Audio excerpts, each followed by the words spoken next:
NASA to launch Carbon Observatory, presented by Science at NASA.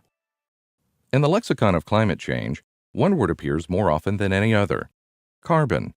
Carbon credits, carbon emissions, carbon sequestration. These terms are on everyone's lips. The reason is carbon dioxide. According to the Intergovernmental Panel on Climate Change, CO2 is the most important driver of global warming. At approximately 400 parts per million, atmospheric carbon dioxide is now at its highest level in at least the past 800,000 years. The burning of fossil fuels and other human activities are currently adding nearly 40 billion tons of carbon dioxide into the atmosphere each year, producing an unprecedented buildup in this greenhouse gas. NASA is about to launch a spacecraft to keep track of this critical carbon-containing molecule. The Orbiting Carbon Observatory 2 is in final preparations for a July 1st launch from Vandenberg Air Force Base in California. Also known as OCO2, the Polar Orbiting Satellite will provide a global picture of human and natural sources of carbon dioxide. Data from OCO2 will also be used to quantify carbon dioxide sinks, that is, places in the ocean and land which naturally pull carbon dioxide out of Earth's atmosphere for storage. Knowing what parts of Earth are helping remove carbon from our atmosphere will help us understand whether they can keep doing so in the future, says Michael Gunson, OCO2 project scientist at NASA's Jet Propulsion Laboratory. Although the mission is named OCO2, it is actually NASA's first spacecraft dedicated to measuring atmospheric carbon dioxide levels.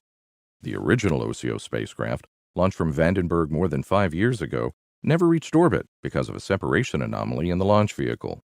OCO2 is NASA's second attempt. It's coming just in time. Greenhouse gases like CO2 trap the sun's heat within Earth's atmosphere. By maintaining habitable temperatures, the greenhouse effect is essential to life on Earth. However, increasing CO2 levels may have given our planet too much of a good thing. Most scientists agree that increased carbon dioxide from human activities, particularly fossil fuel burning and deforestation, has thrown Earth's natural carbon cycle off balance. Global surface temperatures are increasing and changing our planet's climate. Currently, less than half of the carbon dioxide emitted into Earth's atmosphere by human activities stays there. Some of the extra CO2 is absorbed by Earth's oceans. Natural land sinks take up the rest, but the amounts of CO2 taken up at various locations on the Earth's surface are not well understood. OCO2 scientists hope to coax these sinks out of hiding. Quantifying these sinks now will help us predict how fast CO2 will build up in the future, adds Gunson.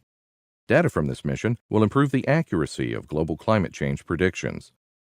OCO2 detects carbon dioxide using 3 onboard spectrometers. These devices work by spreading sunlight into its constituent colors. CO2 reveals itself by absorbing certain colors as sunlight crosses through the atmosphere. In this way, the new spacecraft will dramatically increase the number of observations of carbon dioxide, collecting hundreds of thousands of measurements each day when the satellite flies over Earth's sunlit hemisphere. OCO2 measurements will be combined with data from ground stations, aircraft, and other satellites to help answer key questions about carbon dioxide and climate change. The director of NASA's Earth Science Division, Michael Freilich, sums it up. With the OCO2 mission, NASA will be making an important new contribution to the scientific challenge of better understanding our Earth and its future.